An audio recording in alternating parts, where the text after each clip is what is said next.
Hello my dear student, welcome to KK Chauhan Vision. I have two questions from lesson gravitation. I will explain to you. First, let's start. First question is, how does the force of gravitation between two objects change when the distance between them is reduced to half?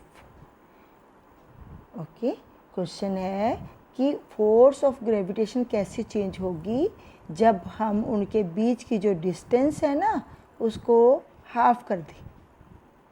हमें पता है जो gravitation का formula है वो है force of gravitation जो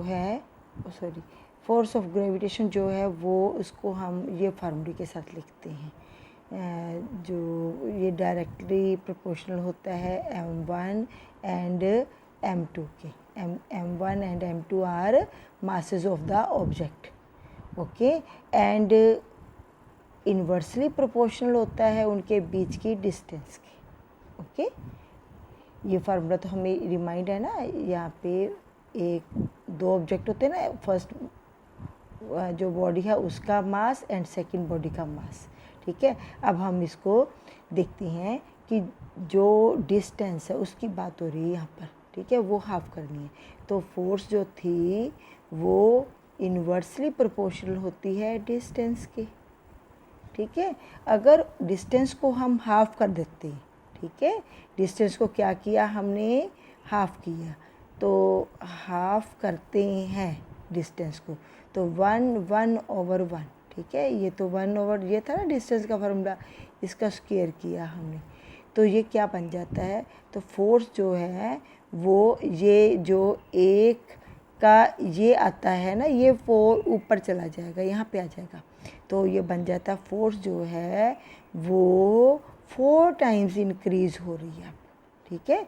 ये 4 जो है ना, जो ये इस फॉर्म में जो 4 आता है नीचे, ठीक है, तो ये 4 ऊपर चला जाता है, ठीक है, ऊपर जाकर इसको मल्टीप्लाई करेंगे हम, ठीक है।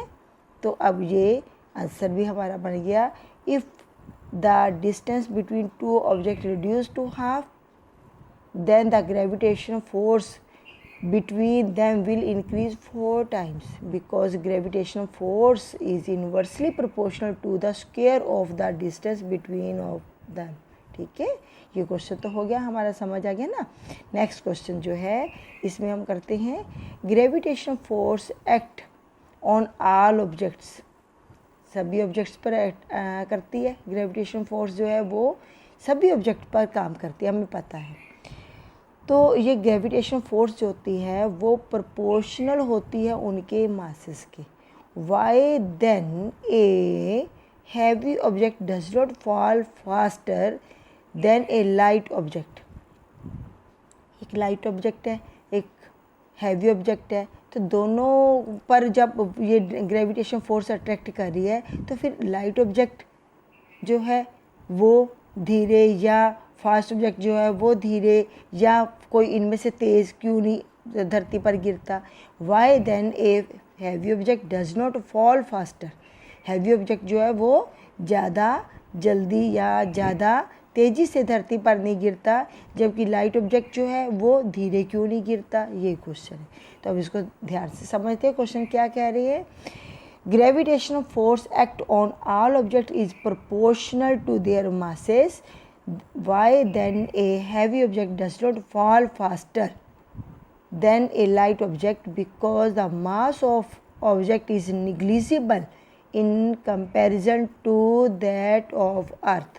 जो अर्थ का मास है ना वो बहुत ज़्यादा है, और जो ऑब्जेक्ट है वो अर्थ से तो बहुत ही छोटा है, उसका मास जो है बहुत ही निग्लिजिबल है, कम, बहुत ही कम है।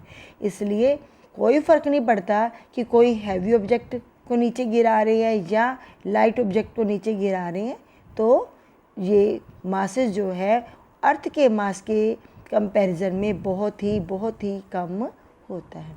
तो आज मैं आपके लिए 2 क्वेश्चन लाई थी और ये दोनों क्वेश्चन ग्रेविटेशन लेसन में से हैं।